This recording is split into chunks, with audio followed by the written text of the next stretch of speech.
Board পরীক্ষায় ভালো করার সবচেয়ে ভালো উপায় হচ্ছে খাতায় নিজেকে এমনভাবে প্রকাশ করা যেটা অন্য কেউ করতে পারেনি। আমরা যেকোনো ক্ষেত্রে ডিস্ট্রিবিউশন কার্ভ অনুসারে জানি ভালো স্টুডেন্টের সংখ্যা কম, মধ্যবর্তী স্টুডেন্টের সংখ্যা বেশি আর দুর্বল স্টুডেন্টের সংখ্যাও কম থাকে। মানে মিড লেভেলের স্টুডেন্ট সব জায়গায়তে বেশি থাকে। কারণ সবার খাতার প্রকাশভঙ্গি যদি একই ধরনের হয় তাহলে টিচার সবাইকে গ্রস বা এক ধরনের জেনারেল মার্কিং করবে। কিন্তু এর ভিতরে কারো খাতা দেখেই যদি মনে হয়ে যায় যে না, ও এমন কিছু লিখেছে বা এমনভাবে নিজেকে প্রকাশ করেছে যা অন্য কেউ করেনি, তাহলে নিশ্চিতভাবে ভালো রেজাল্ট করা সম্ভব হবে। আমি যেরকম বোর্ড পরীক্ষায় মোটামুটি ঢাকা বোর্ডে ১ম হয়েছিলাম ইন্টারমিডিয়েটে। পরবর্তীতে আমার ২ জন স্টুডেন্ট ময়মনসিংহ বোর্ডে ১ম হয়েছিল। তা আমি যেই টেকনিকগুলো ফলো করার জন্য সাজেশন দেই, এটা হচ্ছে খাতায় ২ বা ৩ টা কালার ইউজ করা। একটা হচ্ছে কালো কালার যেটা দিয়ে সব গদবাঁধা লেখা লিখব। আরেকটা হচ্ছে টিচারের দৃষ্টি আকর্ষণের জন্য যে ওয়ার্ডগুলো আমি লিখব কিন্তু অন্য কেউ লিখবে না বা লেখার সম্ভাবনা খুব কম। মানে আমার নলেজটা ওই বিষয়ে একটু বেশি আছে।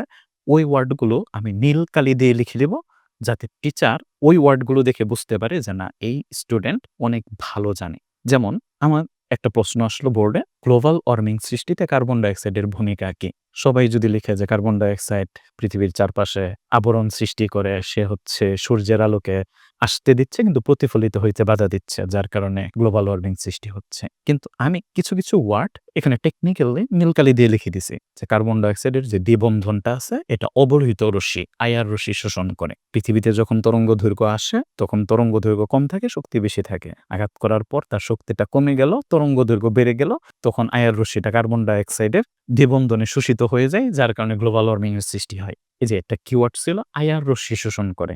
এই ওয়ার্ডটা অনেকে লিখবে না। তারপর হচ্ছে আঘাত করার সময় তরঙ্গ দৈর্ঘ্য কম, ফেরত যাওয়ার সময় তরঙ্গ দৈর্ঘ্য বেশি। এগুলো হচ্ছে কিছু কিওয়ার্ড। যেই কিওয়ার্ডগুলো নীলকালি দিয়ে দেখে দেওয়ার কারণে স্যার খুব সহজেই বুঝতে পারছে যে হ্যাঁ, এই জিনিসগুলো আমরা তো আগে কখনো লিখি নাই। ঠিক তেমনি বাংলা রচনা। বাংলা রচনায় আমি যদি গদ্বাঁধা লেখা লিখি, সবাই একই লেখা লিখলে মার্কস তো আমি পাবো না। আমি ওই জিনিসটাই ফলো করতাম যে প্রতিটা রচনায় ২০ থেকে ৩০ টা কোটেশন আমি নেট থেকে সার্চ দিয়ে আমার বই থেকে বাংলা রচনার যে বইগুলো ছিল ওইগুলো থেকে কালেকশন করে রাখতাম। পরীক্ষার আগে ওই উদ্ধৃতিগুলাই আমি পড়ে যাইতাম।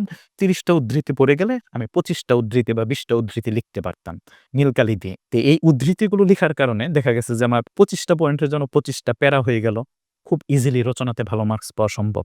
যে জিনিসগুলোতে মার্কস পাওয়া কষ্টকর, ওই জিনিসগুলো ক্ষেত্রে প্রেজেন্টেশন যত ভালো হবে এবং স্টার্টিং এবং এন্ডিং, যেমন এইম ইন লাইফ রচনা আসে, সবাই ফার্স্ট লাইন লিখবে যে my aim in life is to be a doctor, engineer, businessman or something. কিন্তু ফার্স্ট লাইনটা যদি আমরা একটু ক্রিয়েটিভিটি দেখাইতে পারি যে আমার লক্ষ্য হচ্ছে অনেক বড়, আমি চাঁদের দিকে ঢিল ছুড়বো, মিনিমাম পাহাড় পর্যন্ত পৌঁছাবো, বা বিখ্যাত কোনো মনীষীর একটা উদ্ধৃতি দিয়ে দিলাম, মাঝখানে একটা উদ্ধৃতি দিলাম, লাস্ট স্টেপ যে so government should take necessary steps to stop corruption. এরকম নরমাল লাইন না লিখে আমি যদি লাস্টেও একটা কোটেশন দিতে পারি বা প্রকাশভঙ্গি অন্যদের চেয়ে আলাদা করতে পারি, ইজিলি ভালো মার্কস পাওয়া সম্ভব। এবং সৃজনশীলের ক্ষেত্রে যেগুলোতে অনুধাবন ২ স্টেপ, প্রয়োগে ৩ স্টেপ এবং উচ্চতর দক্ষাতে ৪ টা স্টেপ, এই ৪ টা স্টেপে কোন স্টেপে কি লিখতে হয় ওই জিনিসগুলো খুব ভালোভাবে বুঝে যাওয়া স্যারদের কাছ থেকে। এই জিনিসগুলো যদি ফলো করতে পারো ইজিলি বোর্ডে টপার হওয়া সম্ভব।